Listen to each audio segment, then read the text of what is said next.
Good morning students. Grammar की अगली श्रृंखला में आज हम पढ़ेंगे प्रेजेंट कंटिन्यूअस टेंस। पिछले वीडियो में आपने पढ़ा था प्रेजेंट इंडेफिनिट टेंस, जिसमें हमने देखा था कि हिंदी वाक्यों के अंत में आते हैं ता है, ती है, ते है। लेकिन आज जो हम टेंस पढ़ने वाले हैं उसकी पहचान थोड़ी सी भिन्न है और यह बिल्कुल सिंपल भी है।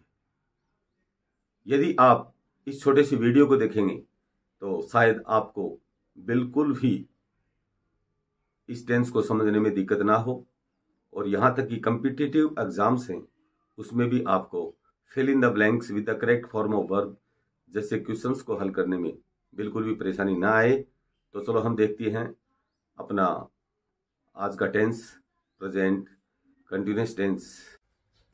प्रेजेंट यानी वर्तमान, कंटिन्यूअस यानी जारी, यानी वो बातें जो वर्तमान काल में कंटिन्यू हों, चालू हों, जारी हों, ऐसी बातों को हम प्रेजेंट कंटिन्यूअस टेंस में लिखते हैं। सबसे पहले हम इसकी देखते हैं पहचान। यदि हम किसी हिंदी वाक्य को देखें तो हिंदी वाक्यों के अंत में रहा है, रही है, रहे हैं इत्यादि शब्द आते हैं। जैसे कमल इस समय पुस्तक पढ़ रहा है। कमल इस समय पुस्तक पढ़ रहा है। मुकेश आज बाजार जा रहा है।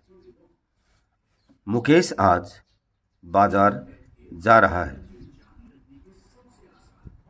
वे आज फुटबॉल खेल रहे हैं। वे आज फुटबॉल खेल रहे हैं। तो यदि हम इन तीनों वाक्यों को देखें तो इन वाक्यों के अंत में रहा है, रही है, रहे हैं इत्यादि शब्द आते हैं। इसका एक वाक्य और देखते हैं। पूजा इस समय टीवी देख रही है। तो इस वाक्य के अंत में आया रही है।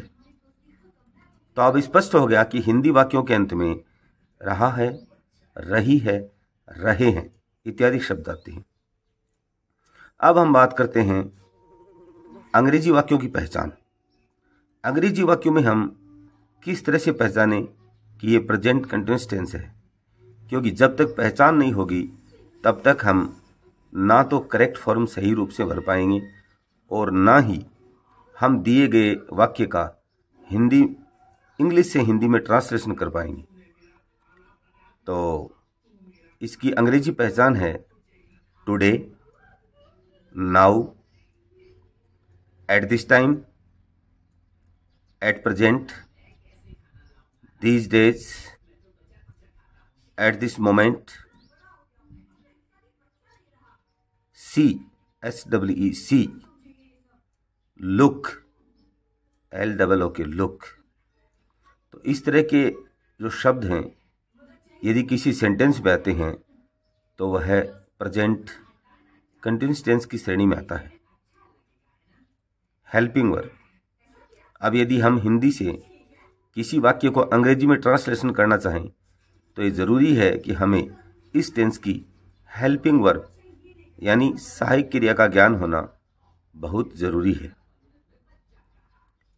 इस टेंस की हेल्पिंग वर्ब हैं इज, एम, आर। इज का प्रयोग हम सिंगुलर नंबर सब्जेक्ट के साथ करते हैं। एम का प्रयोग हम केवल आई के साथ करते हैं। आर का प्रयोग हम प्लूरल सब्जेक्ट के साथ करते हैं। तो रूल्स जानने से पहले सबसे पहले हम इसका देखते हैं सेंटेंस पैटर्न। यदि किसी हिंदी वाक्य को अंग्रेजी में ट्रांसलेट करना है तो हम इस सेंटेंस पैटर्न को फॉलो करते हैं। Subject plus helping verb plus main verb plus ING plus object plus other. इस सेंटेंस पैटर्न के द्वारा हम किसी भी हिंदी वाक्य को इंग्लिश में ट्रांसलेट कर सकते हैं। अब बात करते हैं हम इसके रूल्स की। तो इसमें कोई विशेष रूल्स नहीं है, हमें केवल इस सेंटेंस पैटर्न को देखने से ही पता चल रहा है कि इसमें मेन वर्ब की फर्स्ट फॉर्म प्लस आईएनजी का प्रयोग होता है। ये ही इसका विशेष रूल है। यदि वाक्य नेगेटिव है तो हेल्पिंग वर्ब के बाद नॉट का प्रयोग करते हैं। यदि वाक्य इंट्रोगेटिव है यानी प्रश्नवाचक है तो हम हेल्पिंग वर्ब को सब्जेक्ट से पहले लिखते हैं। और यदि किसी वाक्य में WH वर्ड्स का प्रयोग करना है, why, when, where, which, what, how, who, whom, तो इन वर्ड्स को हम हेल्पिंग वर्ब से भी पहले लिखते हैं। तो ये थे इसके सिंपल से रूल्स। अब हम इसके कुछ एग्जाम्पल्स देखते हैं। पहला सेंटेंस हम लेते हैं, कमल इस समय पुस्तक पढ़ रहा है। कमल इस समय पुस्तक पढ़ रहा है। तो इसका ट्रांसलेशन हम करेंगे। सबसे पहले हम लिखेंगे कमल। चूंकि कमल सिंगुलर सब्जेक्ट है इसलिए इसके साथ हम हेल्पिंग वर्ब लगाएंगे इज। Kamal is. इसके बाद में हम मेन वर्ब है पढ़ रहा है, तो मेन वर्ब इसकी है रीड, इसमें हम जोड़ेंगे आईएनजी तो हो जाएगा रीडिंग।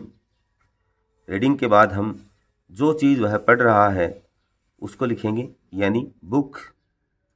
और इस समय एट दिस टाइम, तो इसका ट्रांसलेशन होगा Kamal is reading a book at this time.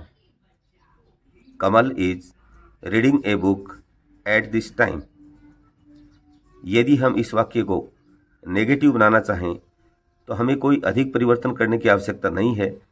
हम इज के बाद सिंपली नोट का प्रयोग करेंगे तो वाक्य होगा कमल इस समय पुस्तक नहीं पढ़ रहा है। Kamal is not reading a book at this time. क्या कमल इस समय पुस्तक पढ़ रहा है? क्या कमल इस समय पुस्तक पढ़ रहा है? तो हमें कोई ज़्यादा परिवर्तन करने की आवश्यकता नहीं है। हम इस दी गई हेल्पिंग वर्ब इज को कमल से पहले लिख देंगे तो इसका ट्रांसलेशन होगा is Kamal reading a book at this time. Is Kamal reading a book at this time. यदि ये वाक्य मोर इंट्रोगेटिव हो यानी इसमें और अधिक सूचना चाहिए गई हो, जैसे कमल इस समय पुस्तक क्यों पढ़ रहा है, तो क्यों आप जानते हैं एक WH वर्ड है, तो इस क्यों यानी वाई को हम इज से पहले लिखेंगे तो इसका ट्रांसलेशन होगा why is Kamal reading a book at this time. Why is Kamal reading a book at this time. तो फ्रेंड्स, ये है अपना हुआ प्रेजेंट कंटिन्यूअस टेंस। हम अगले वीडियो में इसकी एक एक्सरसाइज लेंगे, fill in the blanks with the correct form of verb given in the bracket, यानी ब्रैकेट में दी गई वर्ब की करेक्ट फॉर्म भरिए। तो अगला अपना टॉपिक होगा correct form based on present continuous tense. Video आपको कैसा लगा ज़रूर बताएं। यदि अच्छा लगे तो अपने दोस्तों को भी शेयर करें, यदि अच्छा ना लगे तो बिल्कुल भी शेयर ना करें। Thank you very much.